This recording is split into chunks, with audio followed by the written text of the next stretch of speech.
Okay, 1, 2, 3, eyes on me. All right, class, can anybody tell me what our last reading lesson was over last week? Good, synonyms. And what did we learn that synonyms were? Great job. Synonyms mean the same thing or almost the same thing as another word. So words like big and huge or tiny and small. Both of those words mean the same thing and can be used interchangeably to mean the same thing. Now, today's lesson is going to be over antonyms. Would anybody like to take a guess at what antonyms are? Nobody?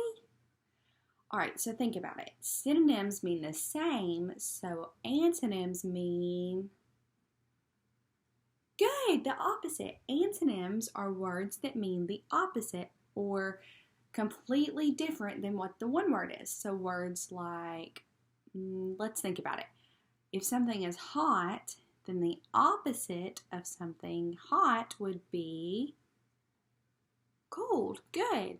Or something that's big, the opposite of big means that if something's big, and the opposite is something small, good.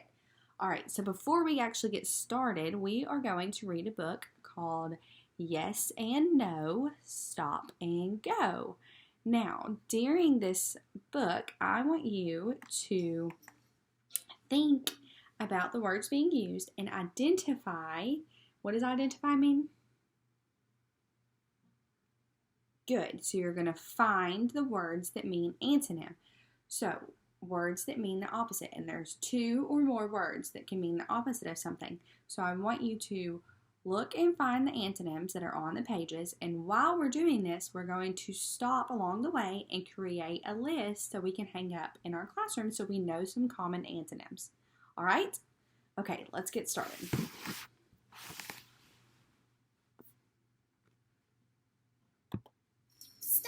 And go, yes and no. What is an antonym? By Brian P. Clearly, illustrated by Brian Gable. Antonym. A word that means the opposite of another word. Stop and go. Yes and no. What is an antonym? Antonyms are opposites. There are words like stop and go. Stop, go. See how different those words are? They're just like yes and no. Big and small are antonyms, and so are front and back.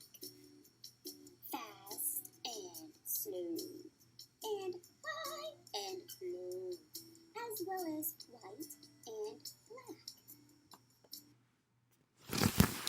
All right, this is going to be our first pause during our book. Can somebody tell me an antonym that was on that page or the page before? Good job, white. So the antonym for white would be black. Great. Now, can somebody different tell me another antonym that was used? Or just a word that they remember that was on the page? Okay, you remember the word front. Good, that's right. Front had been mentioned. Now, do you know the antonym for front or the opposite of front? Back. So back is the opposite of front. And so that means that back is front's antonym. All right, let's continue and see who else can identify some antonyms in the book. Up and down are antonyms, just like excite and soon. Left and right and dark and light. And also rough and smooth. If it weren't for opposites, we'd have no way to say, I'd like to have my chocolate hot, 'cause it's so cold today. And that we were sad. Because of antonyms, when things are right, we'll say we're glad. Like safe compared to dangerous. Like heavy is to light, shy to bold, and young to old, and even dim to bright. All right, now can somebody who is not called out an answer raise their hand and tell me a pair of antonyms that they noticed in the book? Good. Heavy. And the opposite of heavy is light. Great job. Anyone else? We need one more. Young. And the opposite, or the antonym of young, is old. Great job. Y'all are doing so good at this class. They're opposite in meaning, as in quietly and loudly.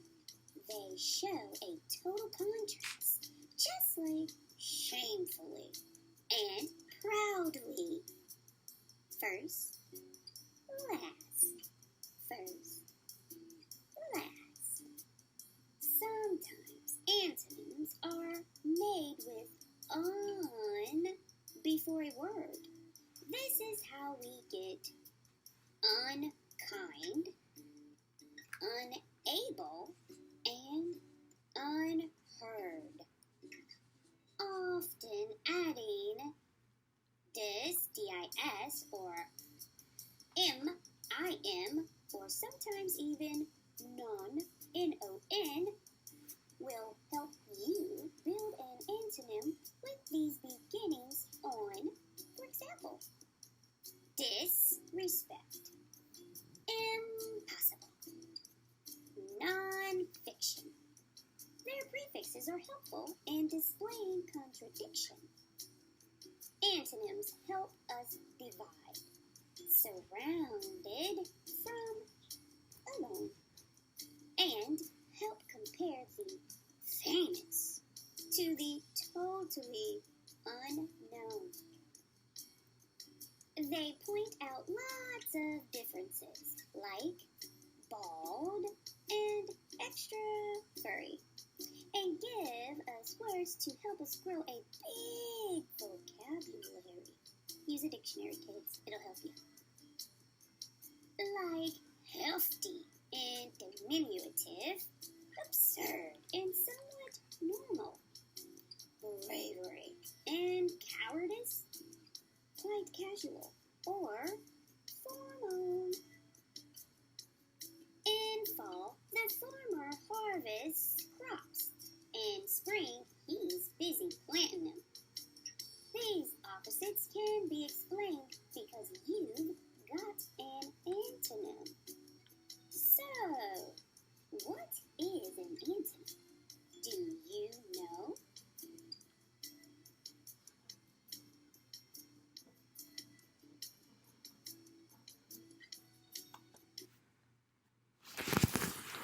All right, good job. That book was filled with antonyms. Now, can anybody add some last-minute antonyms to our list to be hung up in the classroom? Now, remember, this list is for you to look up and see if you can think of any antonyms, or if you're having trouble, then you can look at the list and maybe it'll give you some ideas. Alone, okay, that was a word, but do you remember it's a kind of a longer word that's an antonym of opposite of alone. Good. Surrounded, that is a great word. Now, the book mentioned that antonyms are a great way to build your vocabulary. So this means that when you are using the same word over and over, you can think of an antonym or even a synonym that means something the same, or in this case, it means the opposite of that word, but it's a big word and it sounds smart, so you're expanding your vocabulary.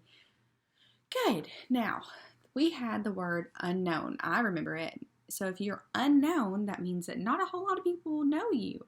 But the opposite of unknown means that you're what? Anybody remember? It starts with an F. Famous. Good. All right, so famous is the opposite of unknown. Great job. All right, next class, we are going to do a small activity. This is going to be a paired activity, but you're each going to get a card from me. I'm going to line you up and I'm going to hand you one card. And the card is going to look like a small puzzle piece. So this puzzle piece is showing somebody walking down the stairs, and it shows the word down. So once everybody gets their puzzle piece, they're going to spread out across the room, and you don't need to be near anybody. And you're going to hold your puzzle piece, and you really want to know what it is. So if you're having trouble either reading the word or figuring out what the picture means, raise your hand so I can let you know, because you need to know what's on your card. And then once everybody is spread out across the room, I'm going to say go, and you are going to find the antonym and the matching puzzle piece to your card. So, can anybody tell me what the antonym of down would be? Good job. It would be up. So if you have this card and it says down and it shows somebody walking down the stairs, then you're going to find somebody with the puzzle piece that matches yours and it says up. So, does everybody understand, or does anybody have any questions? No? Okay, so we're going to hand out all of these cards. And once you have your matching pair with your peer, you're going to sit down and raise both of your hands, and I'm going to come check. All right. Now spread out across the room.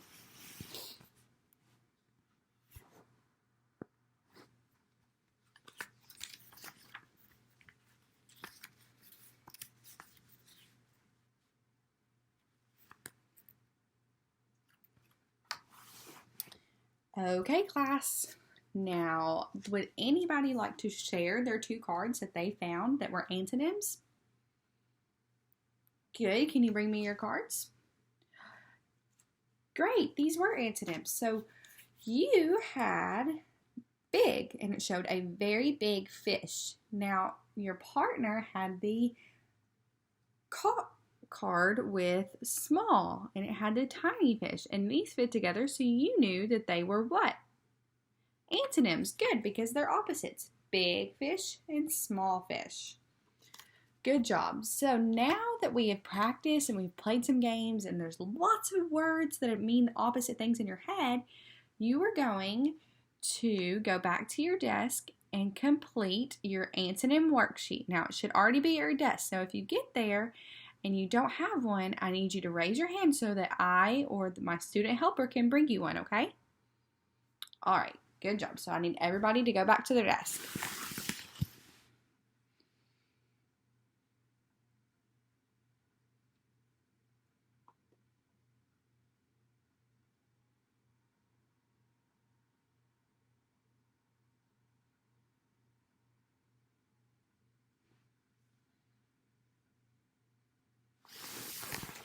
Okay, it looks like everybody has completed their worksheet. You look like you're catching on and you're doing a great job.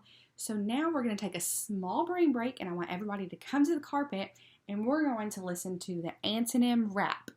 Now this song is talking about antonyms and it's in a fun, upbeat music, so that means you can get up and you can dance.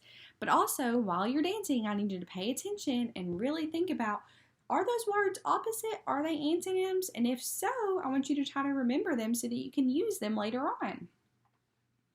All right, so everybody come to the carpet, stand up, don't sit down because you got to dance and get all your wiggles out.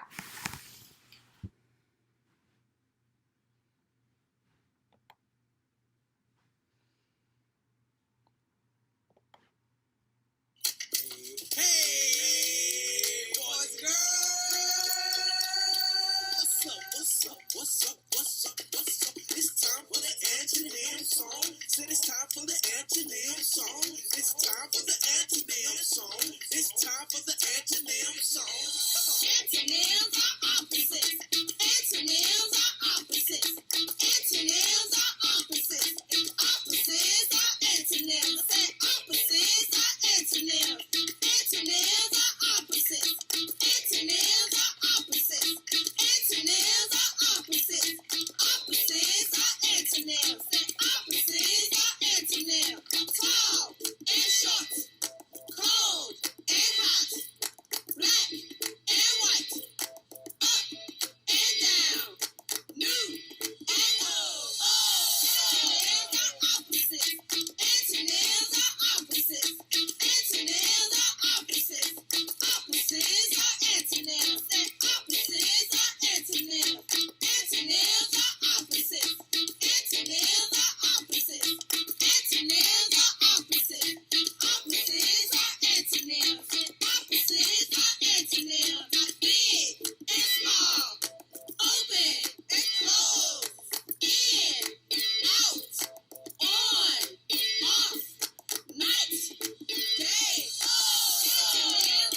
that was a fun song, and I saw a lot of really good dance moves. Then that had a lot of antonyms, words that mean opposite, right, in that song. So, without saying anything, I want you to raise your hand, and if you learned a new pair of words that mean the opposite today. That's a lot of hands. I'm so glad that everybody learned something new today. So, before you leave, I need you to do your self-assessment chart, and remember, you're going to move your clothespin to where you think you are in the antonyms. And whether you think that you really know what antonyms are, and you can use them, and you can tell me them, and you can do a whole bunch, or you can go in the middle where you think you know what they are, but you may not be able to use them without some help. And then if you don't feel like you know as much and you're going to need a lot more help, I want you to put yours on the lower end of the chart, okay? So you can make sure you do that before you leave. Good job today, class. I'm so proud of all of you.